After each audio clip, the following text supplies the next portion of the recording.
এখন করব ভেটকি মাছের পাতুরি। অনেক পাতায় পাতুরি, পাতায় ভাজা, মানে পরিমণি কিচেনে প্রচুর প্রচুর পাতায় আছে। আজকে করব হচ্ছে ভেটকি মাছের পাতুরি, এটাকে পাতুরিই বলে। এর জন্য লাগছে আমার ভেটকি মাছ নিয়ে নিয়েছি, একদম কাটা ছাড়ানো ভেটকি মাছের পিস কয়েকটা নিয়েছি ফিলে করে, আর সর্ষে, পোস্ত আর কাঁচা লঙ্কা বেটে নিয়েছি। আর লাগছে হলুদ গুঁড়ো, নুন আর কাঁচা লঙ্কা। আর এই সুতোটা লাগছে, আর মেনলি কলা পাতা। কলা পাতা আমি নিয়ে নিয়েছি, আমাদের গাছের পাতা, যেমন খুশি তুলে নিয়ে এসেছি। প্রয়োজন মতো এখান থেকে নেব। লাগবে সর্ষের তেল। এখন আমি এই মাছটা আমি বেশি করব না, 5-6 পিস পাতায় করব। আমি কয়েকটা তুলে রেখে দিই। হ্যাঁ, এই পাতুরিগুলোর জন্য এখন এইটার মধ্যে আমি দেব 1 চামচ হলুদ গুঁড়ো, দেব 1 চামচ নুন। এটা না মেখে রেখে দিলে আধ ঘন্টা খুব ভালো হয়, কিন্তু আমাদের তো দেখানোর জন্য আর মেখে রাখা হয়নি। আপনারা বাড়িতে যখন ট্রাই করবেন মেখে রাখবেন আধ ঘন্টা।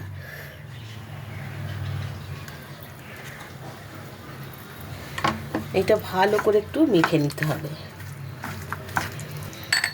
এর মধ্যে দেব সর্ষের তেল। এই পাতুরি সর্ষের তেল ছাড়া কিন্তু আসেই না একদম। ঝাঁঝ খুললেই যে ঝাঁঝ আসবে, সেটা সর্ষের তেল, সর্ষে বাটা, এই না হলে পাতুরি হয় না। আর ভেটকি মাছের পাতুরি তো সব থেকে ভালো হয়। ভেটকি মাছ দিয়ে পাতুরিটা একটু তেলও বেশি লাগে। এটা আমি ভালো করে মেখে একটু রেখে দিই। মাছটা মাখানো হয়ে গেছে, আমি এখন মাছটা রেখে দিলাম। কড়াইটা সরিয়ে রাখি একটু। এই যে পাতাগুলো একটু সেঁকে নেবো আমি। পাতাগুলো সেঁকে নিলে পাতার মধ্যে দিয়ে বাঁধতে সুবিধা হবে, তার জন্য গ্যাসটা জ্বালিয়ে আমি পাতাগুলো একটু উল্টো দিকটা সেঁকে নেব।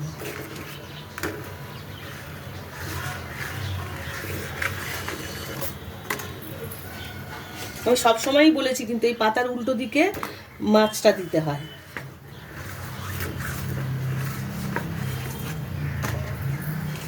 তাই উল্টো দিকগুলোই আমি কিন্তু সেঁকে নিচ্ছি সমস্ত পাতাগুলো। এখন এই পাতার মধ্যে একটু তেল মাখাবো। সব পাতাগুলোতেই আমি একটু লাগিয়ে নেবো, যাতে লেগে না যায়। প্রত্যেকটা পাতায় লাগিয়ে নেবো। এখন আমি এই মাছের পিসগুলো একটা একটা করে দিয়ে ভালো করে আমি মুড়ে দেবো। আর এই কাঁচা লঙ্কার টুকরো করে রেখেছি, মানে 1.5 কাঁচা লঙ্কা আমি এতে দিয়ে দেবো, দিয়ে বেঁধে দেবো। আমি হাতটা ধুয়ে নিই। 1/2 টুকরো কাঁচা লঙ্কা দিয়েছি, মাছটা দিয়ে দিয়েছি, পাশে একটু গ্রেভি দিয়েছি, দিয়ে এইভাবে আলতু করে বেঁধে দিতে হবে। জাস্ট মুড়ে। পাতাটা এখন নরম হয়ে গেছে, আমি সেঁকে নিয়েছি যেহেতু, এই নরম হয়ে গেছে। এই সুতো দিয়ে আমি বেঁধে দিলাম। খুব চাপ দিয়ে বাঁধবেন না, কিন্তু পাতা ফেটে গেলে সমস্ত মশলাটা বেরিয়ে আসবে। হালকা করে বেঁধে দেবেন। রেডি হয়ে গেলে একটা। আমি প্রতিটা মাছ এইভাবে বেঁধে নেব। এটা আমার তেল মাখানো আছে।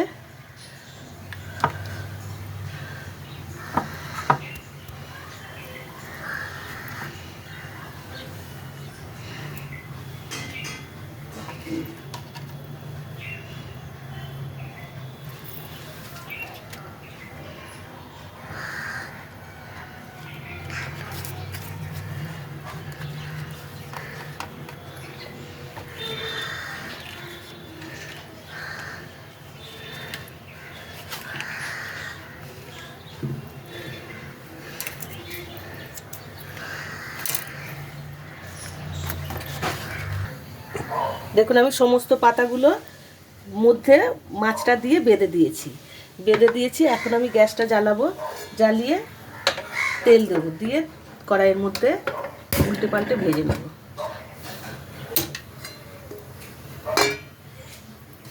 এটা আমি সর্ষের তেলেই ভাজবো। পাতায় সর্ষের তেল ছাড়া কিছু আসেই না। যারা সর্ষের তেল খেতে পারেন না, অসুবিধা আছে, তাদের জন্য আলাদা ব্যাপার, কিন্তু মেনলি পাতায় কিন্তু সর্ষের তেল ছাড়া কিছু ভাবাই যায় না। পা সিদ্ধ পাতা এগুলো সর্ষের তেল ছাড়া আসেই না একদম।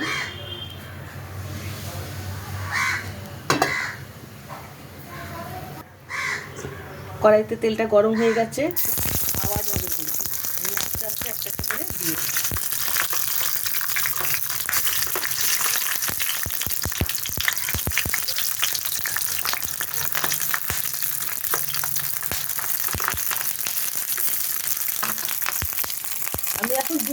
মিনিট ঢেকে রাখি, খুব ছিটকাচ্ছে।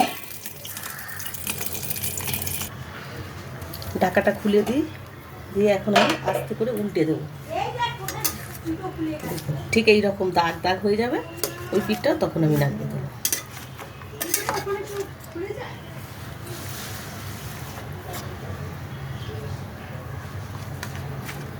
দেখুন উল্টে দিয়েছি। এখন এই পিঠটা একটু আস্তে করে, গ্যাসটা কিন্তু একটু কমিয়ে দিতে হবে, ঢেকে দেবো। 2 মিনিট হয়ে গেছে, আমি এখন ঢাকাটা খুলে দেবো। উল্টো পিঠটা যদি এরকম পোড়া পোড়া হয়ে যায় তাহলে আমি তুলে নেব।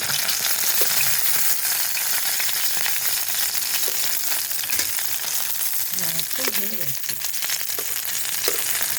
এগুলো আমি এখন তুলে নেবো আস্তে আস্তে করে।